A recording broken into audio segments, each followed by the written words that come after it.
you. So there's gray clouds there, gray here, not a washout. But it's going to feel a lot cooler this weekend. Well, the weekend is here, Tessamy. Let's send it over now to meteorologist Damon Matson. Damon, what do we?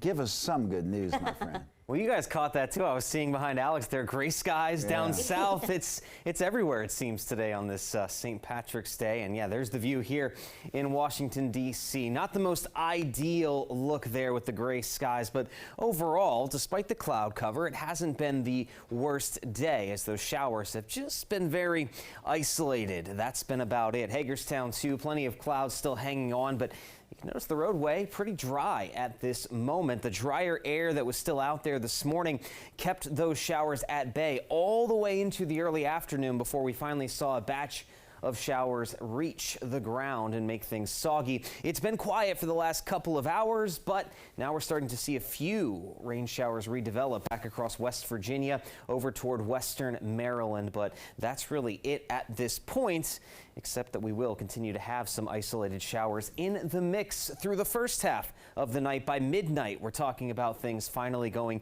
completely dry then into the weekend. Now, behind this rainfall, it is going to start to get breezy once again, and that's going to be a common theme, not just tomorrow, but all the way through the entire weekend. And then when you combine that with some dropping temperatures, Saturday night into Sunday is going to be pretty cold out there, folks. We'll have to be ready for that burst of colder air before we warm up and then go back to sunny by the beginning of next week. Here we go with those showers again. Not much longer here. We'll see another batch cross through the heart of the viewing area here over the next couple of hours. But by the time we reach 11 o'clock to midnight, we'll see the last of that rainfall clip by southern Maryland. And then as we head into the morning time tomorrow, things are going to be clearing out pretty rapidly for us as things look up as far as gaining back that sunshine into the weekend. Now, as I mentioned before, we caught a brief break with those winds the last day or so here, but as that cold front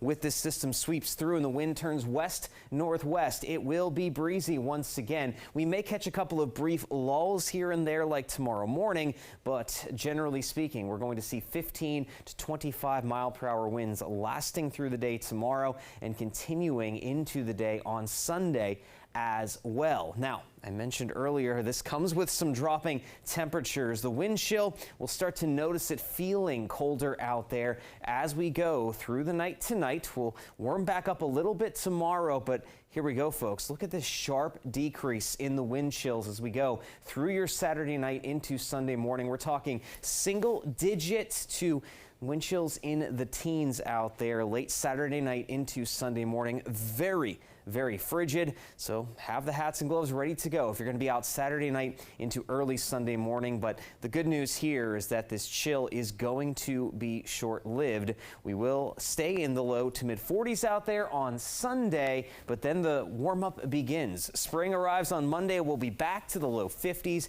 We stay very, very sunny all the way through most of next week as those temperatures climb. 60 by Wednesday, and then even though we see some clouds, we could be approaching 70 degrees by the end of next week.